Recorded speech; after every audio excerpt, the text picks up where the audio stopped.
आदिवासियों के जंगल को और बिगर जंगल के आदिवासियों को परिभाषित नहीं कर सकते हैं। बिगर जंगल के आदिवासी को और बिगर आदिवासी के जंगल को परिभाषित नहीं किया जा सकता है। करीब 7 लाख करोड़ का इन्वेस्टमेंट है मध्य प्रदेश में अकेला, इसलिए मध्य प्रदेश में कांग्रेस की एक सीट नहीं आई। पूरे नेताओं को खरीद लिया गया है, क्योंकि मध्य प्रदेश का कोई प्रतिनिधि नहीं रहेगा संसद में तुम्हारी बात करने वाला, और मध्य प्रदेश के तमाम आदिवासियों से उनकी जमीन छीन लेंगे। एक पॉलिटिक्स है ये बहुत खतरनाक षड्यंत्र है। एक तरफ फॉरेस्ट बिल जिस पर कोई पार्टी ने बात नहीं करी, किसी ने उसका विरोध नहीं किया, कोई सड़क पे नहीं आया क्योंकि मामला आदिवासियों का था। मणिपुर में नंगी करके लड़कियों को सड़क पे घुमाया गया, उसके बाद सरेआम उसको गोली मारी गई। उसकी दखल जिस तरीके से होनी थी उस पर प्रधानमंत्री भी बात नहीं किया। शर्म की बात तो यह है राष्ट्रपति हमारी थी वो भी नहीं गई, राज्यपाल आदिवासी थी, राष्ट्रपति आदिवासी थी, दोनों महिला, और आदिवासी महिला को नंगा घुमाया जाता है, उसको सूट कर दिया जाता है। ये जो घटना है ये हमको संकेत दे रही है कि आने वाला समय हमारे लिए क्या होगा, आने वाले समय में हमारे समाज का अस्तित्व क्या होगा। साथियों, सुप्रीम कोर्ट में पिटीशन डालने के लिए पैसा नहीं था मूवमेंट के पास, सुप्रीम कोर्ट में कोई पहचान नहीं थी। मैं सुप्रीम कोर्ट में गया, कुछ साथियों से मिला, उनके माध्यम से सबसे बातचीत हुई। उन लोगों के माध्यम से मैं एक कार्यक्रम में गया और वो कार्यक्रम एडवोकेट बलराज साहब से ही उन्होंने ही ऑर्गेनाइज किया था, और पूरे वो कार्यक्रम में मेरा वहां पर एक परिचय बलराज साहब से हुआ। उनकी जो सोशल थिंकिंग थी, उनकी जो सोच थी, वो सोच देख के मैं बहुत इंप्रेस हुआ। लोग वकील की वो देखी जाती है, लेकिन मैं उनकी सोशल थिंकिंग को देख के इंप्रेस हुआ, और मैंने बोला कि साहब ये हमारे समाज के भविष्य का सवाल है, हमारे लोगों के भविष्य का सवाल है, ये आपको ये पिटीशन लड़नी पड़ेगी। फिर उन्होंने मुझे समझाया कि नहीं ये बहुत अलग है, इसकी आपको प्रिपरेशन करना पड़ेगा। तो साथियों, रात दिन एक करके उस पिटीशन का प्रिपरेशन किए हम लोगों ने, और वो प्रिपरेशन करके बलराज मलिक साहब को दिए, और पूरी ईमानदारी से साहब ने उसमें लड़ा और आज उसको स्टे दिलाया। नहीं तो लोकसभा के पहले ही 4 करोड़ आदिवासी विस्थापित हो जाते थे। 6 साल के बच्चे को गोली लगती है, अपना कोई पार्लियामेंट में आदिवासी नेता बात नहीं करता है। 6 साल के बच्चे को गोली लगने का मतलब क्या है? कोई दखल नहीं, मध्य प्रदेश चुपचाप बिल्कुल साइलेंस है, छत्तीसगढ़ साइलेंस है। देश में इतना हंगामा होने के बाद प्रधानमंत्री उस पर बात करने के लिए तैयार नहीं है। किसके भरोसे छोड़ दिया गया है तुमको? क्या सही में इस देश की सरकार आदिवासियों के साथ में है? क्या सही में ये लोग मानते हैं संविधान को?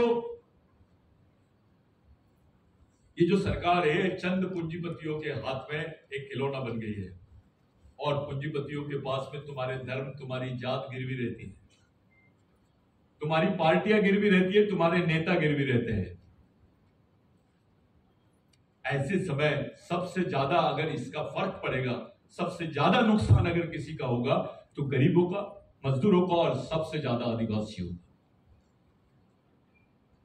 साथियों, मिशन का हमेशा एक प्रयत्न रहा है कि सच के राह में, समाज की तरफ जाने का, समाज के आदमी को सच्चाई बताने का, जबरदस्ती के ढोंग धतूरे नहीं करने का। एक बोगस आदिवासियों के खिलाफ में पिटीशन डाल दिए, उस पर लाखों रुपए का चंदा करते हैं, करोड़ों रुपए का चंदा करते हैं। ये जो पिटीशन है, इसमें अदानी अंबानी का सबसे बड़ा नुकसान है, मोदी का नुकसान है। ये जो जीत लड़ रहे हैं हम, इनके खिलाफ में लड़ रहे हैं।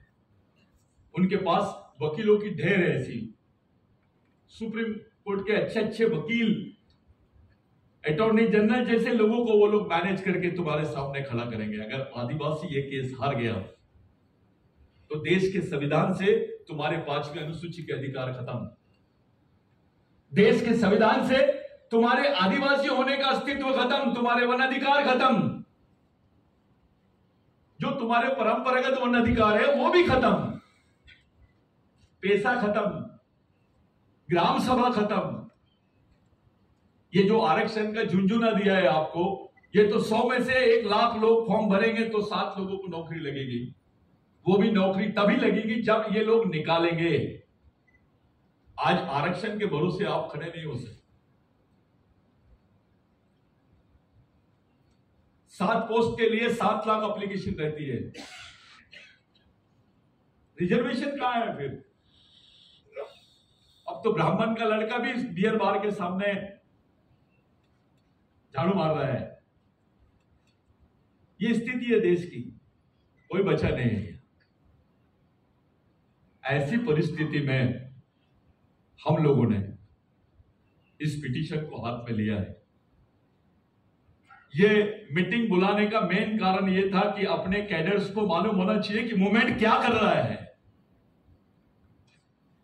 मूवमेंट कौन सी बात कर रहा है। मैंने डॉक्यूमेंट्री फिल्म बनाया, मेरे खिलाफ में इन्होंने छत्तीसगढ़ में एफआईआर दर्ज करे।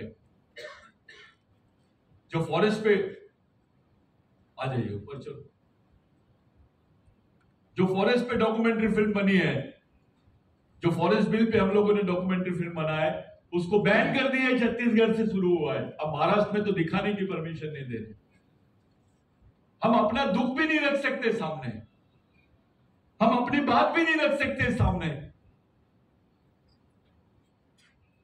साथियों, ऐसे परिस्थिति में हमने बलराज मलिक साहब को आपके बीच में लाया ताकि आप समझ लें कि देश में क्या चल रहा है, आपकी पिटीशन कौन से स्टेज पर है, आपके अधिकार कौन से स्टेज पे। मैंने पहला शब्द बोला, अब तक के आदिवासियों की सबसे बड़ी संवैधानिक लड़ाई है ये, उनके अधिकारों की लड़ाई है। एक बार जंगल से आदिवासियों का अस्तित्व खत्म हो जाएगा, उसके बाद डिफाइन नहीं होगा आदिवासी, ना इंडिया में ना यूएन में।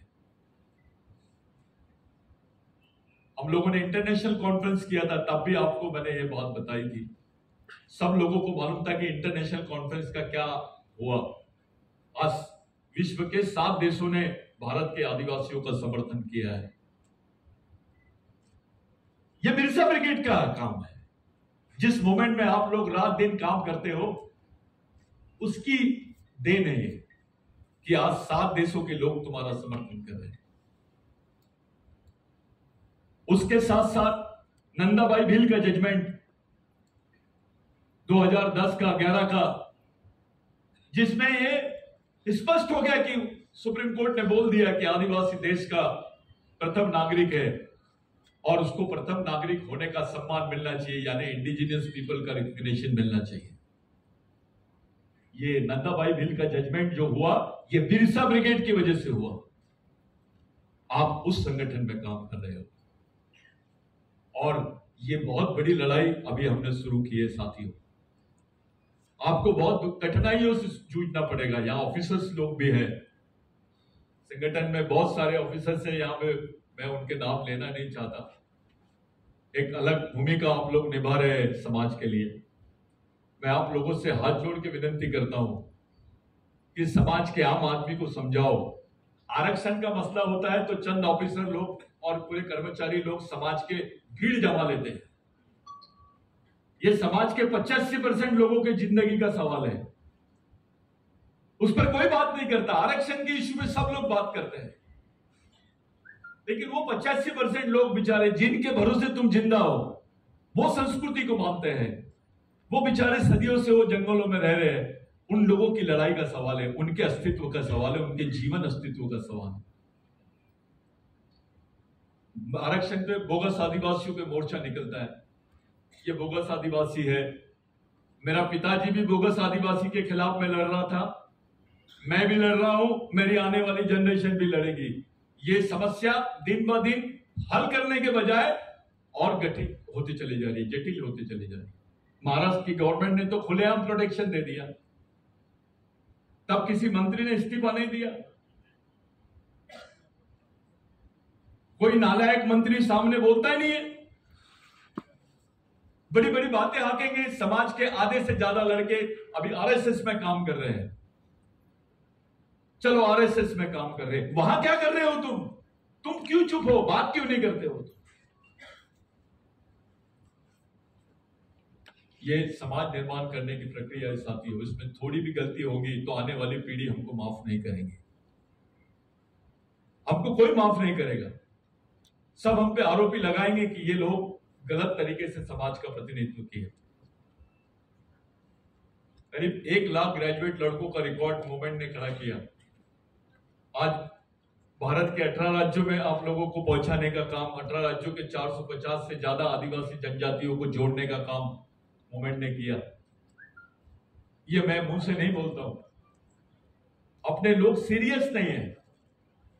कुछ लोगों को ऐसा लगता है मेरे को अध्यक्ष बनाना चाहिए, कुछ लोगों को लगता है मेरे को सचिव बनाना चाहिए। मैं पहले ही बता दिया था आपको, ये पद वद आपके घर में रखो, ब्रेन में क्या है ये बताओ। संगठन की मेन स्थापना आपके ब्रेन में होना चाहिए। आपका तो कोई भी उपयोग कर लेगा, अगर आप छोटी सोच के रहोगे तो आपका कोई भी उपयोग कर लेगा। मिशन में एक कैडर ही उसकी शाखा है, कोई शाखा ब्रांच लगाने की जरूरत नहीं। ब्रांच तो यहां होनी चाहिए आपके विचारों में।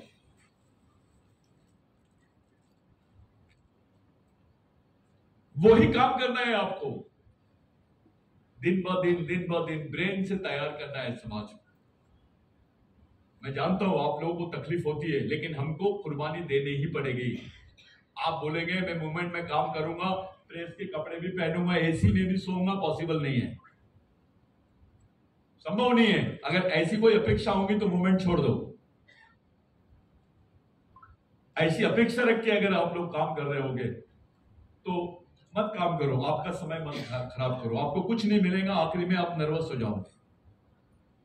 लेकिन जिस दिन आपको मूवमेंट समझेगा और पल पल में आपको समाधान का एहसास होते रहेगा कि मैं एक लड़ाई लड़ रहा हूं, इस काम को मैंने किया, इस काम को मैंने अंजाम दिया, ये बहुत बड़ी बात होती है।